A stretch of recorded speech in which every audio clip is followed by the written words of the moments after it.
kua pena o ta ua te musola maua le amano e talanoa ai masui o le Samoa campus mai le fua le o matou fatasi ai ma parents ia va pe fo I rei ma le nei tai ao ia good morning malo luso nei tai ao. Good morning. Say for Maria. So alo nita ao. Yeah. Fio foi loa au lian masino lona loa foi nita sanga le vale le nita sanga la to. Fatalo fatu foi paanga o molo falo molongo mai nita ao. Good morning. Good morning. Malo Barry, good morning. Good morning. Yeah. Happy February, the month of love.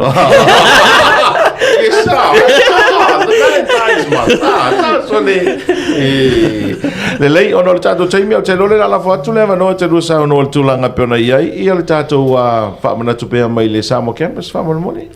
Yeah, ole follow ilo masani lava o mai fo nei tai au I ole fa manatu lava e tau longo tupea inisio ila tau ele o silafia ole restalanga lava o vai tuanga mo le fa nga solo I ole tai mine e fa manatu lava me mana o mia ole restalanga e mana o mia passport photo mana o mia pepa fa now po le copy o biodata page o passport mana o mia e tau lava I ungo suenga sa la si mo ila tau e le tau sanga fa vai ia ai mo niso I lato lo fainga luenga ia e mana o mia lava le tusi mai le fale fainga luenga ia e support sai fo ia lau talo sanga mo se ava noe e au ina inga outside to university ia se taimi fala o fo e sunga ia peri niso o le mo le vainga foundation ai mo le tau sanga fa vai lava ia e tolu lava pol kalame lo ila lo vainga le fa atu funganga o le fa sai nisi ma le fa pisinisi ta o lava io unga lava suenga mai lau ingilisi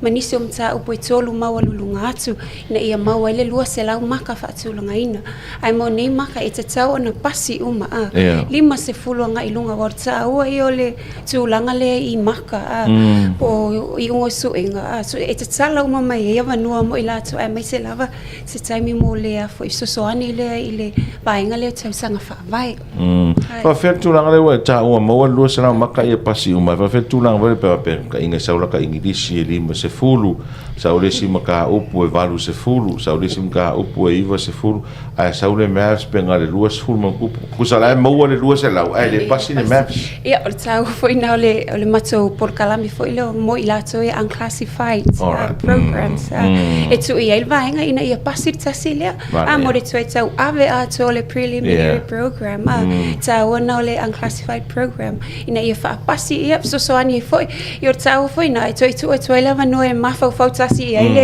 le halo le o fa le tonu nimta o pa so ani ia na pasi lo ia tu apalai mai foi la ia le si vai tuanga mo le tau sanga fa vai. Okay, Malorima, Alice? Yeah, just morning. Just to add on, so our preliminary program is for students that don't reach the 200 and above. All right. So oftentimes parents and students feel like they need to repeat in high schools, but that's not the case. You can actually enroll in our preliminary program. So our preliminary program is if you don't have the 200 and above, you can enter into our preliminary program. It's full 8 courses. Graduate and complete the 8 courses, then you can move on to foundation. Like Rima was saying, sometimes you don't pass some papers and sometimes you do pass some papers. You can roll in unclassified. So if you pass 2 papers, you can enter foundation level, and the other 2 papers you can do prelim, you'll be unclassified student, and then go from there. Mani, le malama ia le vai. La se sila ia ile restala foi numero restala terminate ifana. Io taimine ono le fa solo la versalanga ai tele lava o aso taitasi la wia fo atu e tele lava luas fulanga I lunga I aso ia nisio I lato o lo ofia o lo talo sanga moni avano I le university o tu so le ai fa popo lava ia le foi numero I lato o lo tamo fai lava moni avano fa feta o tamaiti restala mi savai. Ia mo savai o lo tatala fo ilava no mo ilato e lo mfai ona fai malanga mai ine wai tanga tal pa se me fa pena tau le o mai lava ine tato office I ala fo lo tatala mato la lai savai I le savai sensa e mafai ona o tuai o lo ia il mato o fainga luenga o lo ia ni so mato office e so ani fo il fatino ino le o le restalanga mo ne fo I vai tuanga. And just to add on, there's no registration, no enrollment fee, everything is free. The only thing that you need to pay are your school fees, but that's later down in June June, March, April, that time. So it's important to understand that we take away these obstacles so people don't have financial burden to register and pay the enrollment fee. There's no such fee. It's a free form you can fill out online. You can fill out straight online, or you can visit us at our Spice Center or our Alafua campus, Samoa campus. Sanoli si vaingo le tama tau atu e pe ave ma mawhai ni so mātua whanau from the big island of Savai. O le aiungi a inga I ka maiki ngofo I ngei, a me se ngai ka ngai whanau e o mai a onga le NUS. E reing la tau a inga I nei, no accommodations. O ke lo se hawa ngō le leilea I na Iri Starlight Foundation I a auto. Wai a onga mea mai Savai. Oh.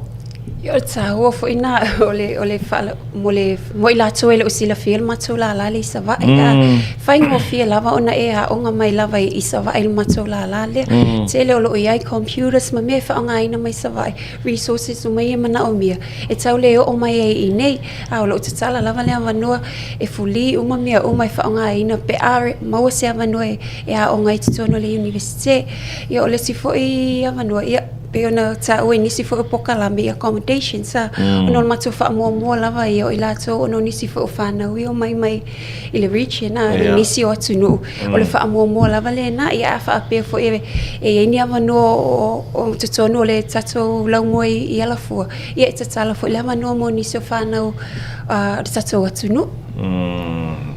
What about our sponsorship, scholarship?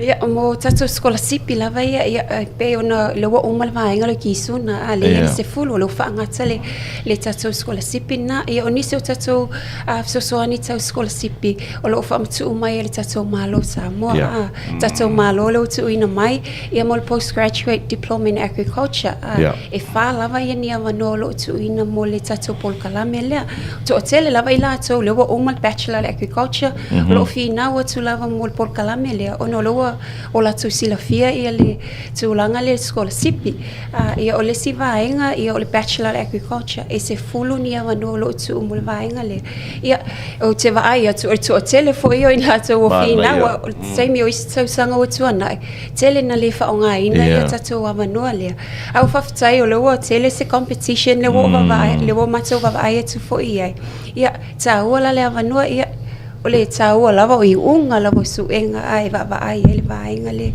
mali komiti ia o le si vaenga mo le tau sanga fa vai e ono ia ava no le utu ina mai solo mo ine upolo solo mo sava scholarship mana ia fa mai parents. Yep, just to quickly add on to what Remo said, the 50% reduction in school fees, 100 level to 400 level. So if you are a resuming student or if you've had your studies on pause for a while, this is a perfect opportunity to come back and enroll. If you're uncompleted your studies, your undergraduate degree, this is a perfect time to enroll. We also have the 50% off on bursary scheme. So this affects from undergraduate up to master's and PhD as well. So if you've completed your degree and you want to upskill yourself furthermore, this is the perfect time to come to your master's, come and inquire about our bursary scheme. You could have 50% off on your school fees as well. And just to add on to what Rema said, the Government of Samoa scholarships, these 6 foundation scholarships, 3 for Samoa campus and 3 for our Spice Center. So this is a full scholarship. If you enroll in our foundation, that means you've got an English and Best 3, you're entitled to apply for this. The applications are now open. You can pick up the application form from our Samoa campus as well as the application form from our Spice Center. Okay, malo, pero malo na mai mai. Okay, hey man, no is mai ngo misi mai taro fa tano. Ari mama peri nei ta fa mo moli. E pa lava le me ona ye fo inisio ma tu of ceiling ye tu langa le ta so school tutorials. Ja, be o tu le si mai por kalame o ma tu o mai fo ia wa mo ni ye si fa matsalanga mo ta so school tutorials. Ai o lo ma fa ye mo le vai aso fo pe o mai nis fa matsalanga mo ka ko school tutorials. Yo o to le si vai ngai fa ye tutorials tau sanga uma lava me se nei fa na ia I tu fa. Ia mo so ani lava ila to lo mana o miele extra tutorials mo singa. Okay, malo fa te tene mo te mineta parents ma Rema taro to fe right for ile stofi ia manu ia ro fa vol neias le o lu ai mo ka lu pa singa no pifa. Not yet. Ai abu ia ri o lu ai so. ia le manuia nei tai ao ia malo fa tai ona nau fa fonga mai mo mai le tsu fa Talanoaga masui le Samoa campus mai le fua to mo se si va poponga ile aso tofi nei ia mo le sina fia le mamano le tato tunu